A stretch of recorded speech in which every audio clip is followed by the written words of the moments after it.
Alright guys, ZFR back here again today, and it has been a long week, as I'm sure we've all really been excited for this next episode of Dragon Ball Super, because last episode was the beginning of the Universal Survival arc, and this episode is us really starting to get into things, really starting to see all of this kind of begin to happen, start to come together and everything. So I know we've all been super excited for this.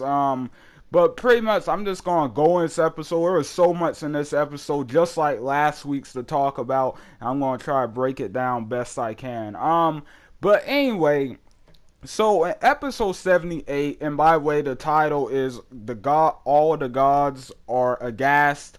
You'll be obliterated if you lose in the tournament of power, or something along those lines. That was mostly right, like 90% right. Like, this is one of the longest titles in Dragon Ball, so forgive me if I got a part of that wrong. But anyway, so this episode starts off with the Grand Priest continuing to explain to everyone on the world of the Kais, or whatever it was exactly called back in DBZ. He's pretty much explaining to them the rest of the rules for the tournament. He tells them it's going to be held in this place called the World of the Void, which I'm hearing different things. At first I thought it was just like a planet that was just somewhere, outside of all the solar systems or something, or outside all the universes, that was just like an empty planet. But it turns out it might be a realm or something. So he's saying it's going to be held there.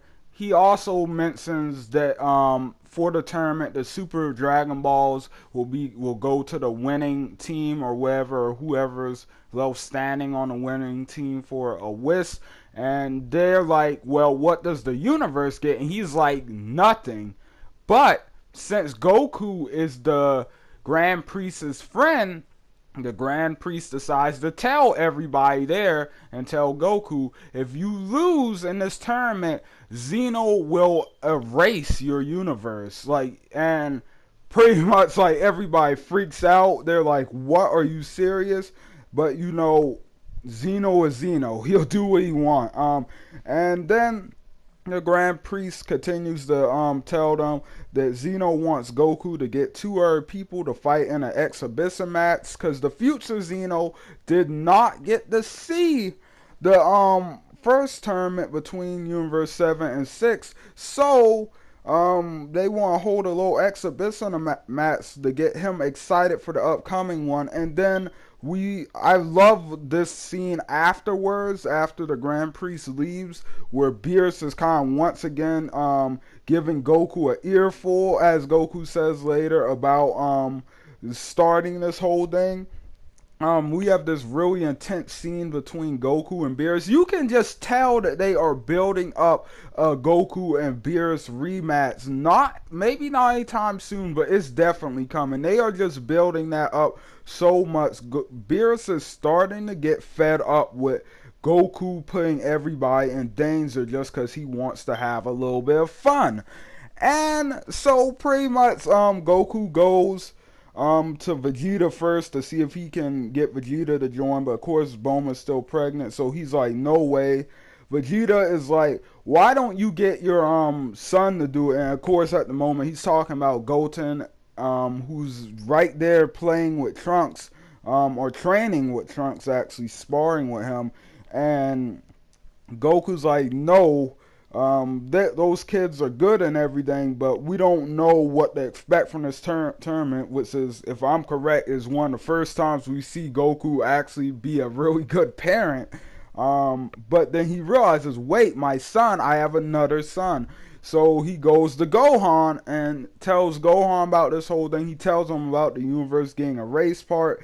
Gohan flips out. Even Gohan's a little bit upset with Goku over this, which tells you a lot. That tells you a lot when Gohan's upset with his dad, which doesn't happen too often.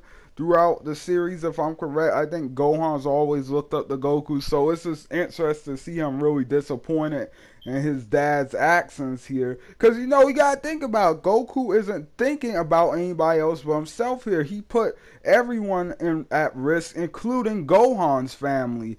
So yeah, and then Majin Buu and Mr. Satan come in, and some people saw Pan fly, and they were like, "Whoa, Pan actually is just zipping around right now. Like that's crazy." Which I'm kind of find is weird that people still are surprised by that, since we did see her fly like in the Future Trunks arc when Trunks was over there and she was trying to get his sword and stuff.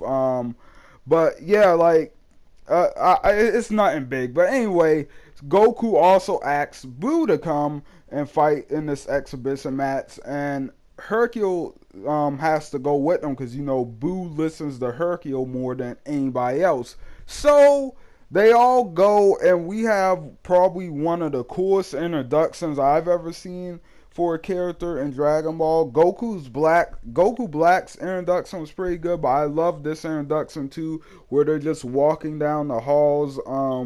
That usually the Grand Priest will be leading them down, in Zeno's palace, and they just see the people from Universe 9 just standing there, all saddled up and everything. It just was a cool looking scene. I really liked it, and had that cool music in the background.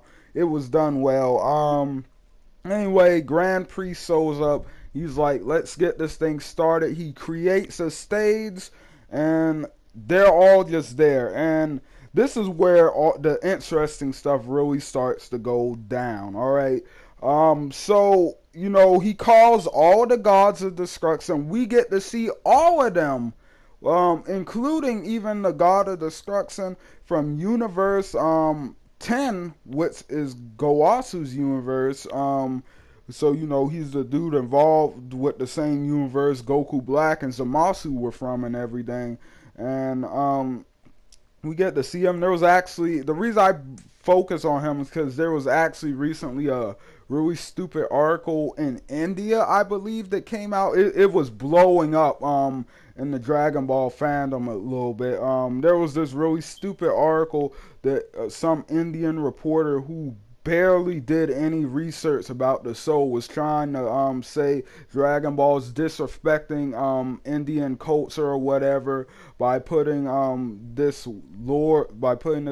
god of destruction, who kind of resembles, I believe, the god in their culture is Lord Ganesha. I'm not really going to say anything about the culture because I really don't know anything about, but I will say this: the god probably isn't going to have that much. It's not going to have really any direct correlation with the actual god from the Indian culture, except for the look. So people are freaking out about that for no reason. And people are jumping on that reporter, or even though he technically didn't sign the paper, like they're jumping on that newspaper, like they're pissed off about. But anyway, back to what's going on. We get to see all of the gods here in detail. We get a really nice look at all of them. I think they all look awesome. I hope we get to see them all do something besides watch during the tournament. Maybe have a little rivalry going on. Maybe get to see, I don't know, them do. I don't know how they would do it, but just get them involved somehow, because we definitely want to see more of them. We're definitely going to get to see their personalities for sure. But anyway, so Goku is acting out in this. See, I mean, he is cutting up. All right, like, and it's freaking everybody out because it's just mad disrespectful. Like, he's just being disrespectful all the way, not in like a bad kind of way, but in an innocent Goku kind of way.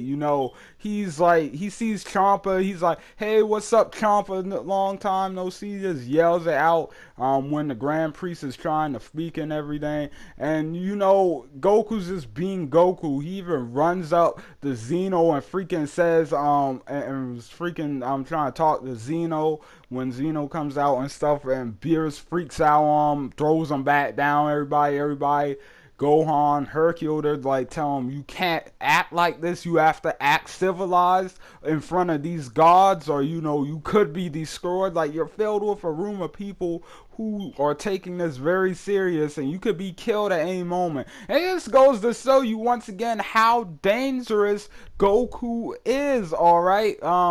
But anyway, like, even I really found this interesting. Even the Grand Priest kind of gets a little irritated with him in this scene. And this is the first, I feel like this is a little foreshadowing. A lot of people believe there's going to be more than meets the eye with the Grand Priest.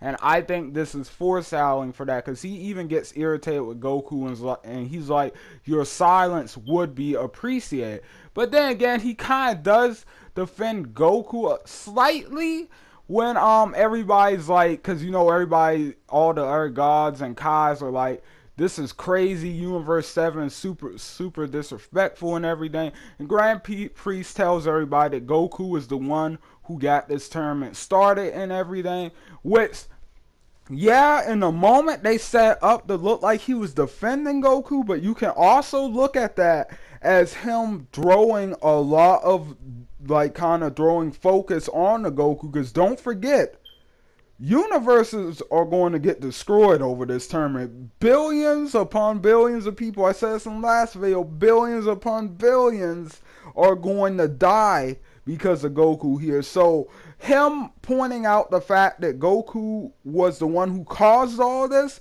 is probably not going to make Goku popular with the other universes and the other fighters. There is going to, I can see it now, there's going to be a lot of people who view Goku as a menace, which kind of is what I was saying in my last Dragon Ball video. Goku is definitely one of the probably many villains of this arc. He's #1 right now when it comes to being a villain, because he just got billions of people killed. Like, come on.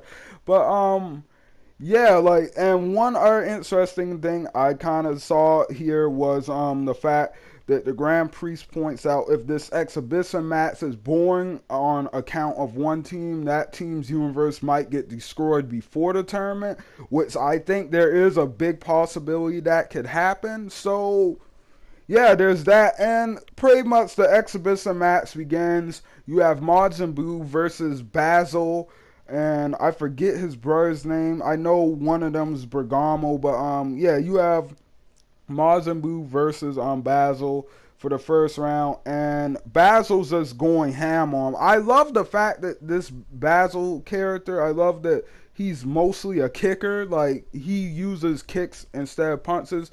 Like, you can even see in the preview for the next episode, his arms are folded, so he's not really going to be using his hands much. He's really good with his feet, and I like that. I feel like we haven't really seen that in Dragon Ball before, a character who's just good with a certain part of their body compared to the just, you know, mixing it up and all that, mixed martial arts, all that kind of stuff. But anyway, of course, Majin Buu's getting beaten down, but we know Buu's going to get up. Like, Buu is pretty tough. Don't forget that Majin Buu was a big terror to Universe 7 for a long time. He was a massive villain that everyone was afraid of for a long time in Universe 7. So he's definitely nothing to laugh at. And we don't know how much strong. We don't know if he's gotten any stronger, and we don't know if he can get any stronger. But I definitely don't think he's going to lose this fight. I don't think so.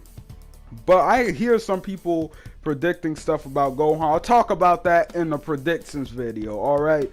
But anyway, I hope you guys enjoyed this video. That's really all for this episode. If I had to give it a review, I would give this episode a solid 7, because for one, I thought was good. Well, I guess if you really liked it, you could give it an 8. Like, it definitely was one of those good episodes. I'll go ahead and give it an 8, because I think it was above average. So I think this was a really cool Dragon Ball episode with some awesome moments in it.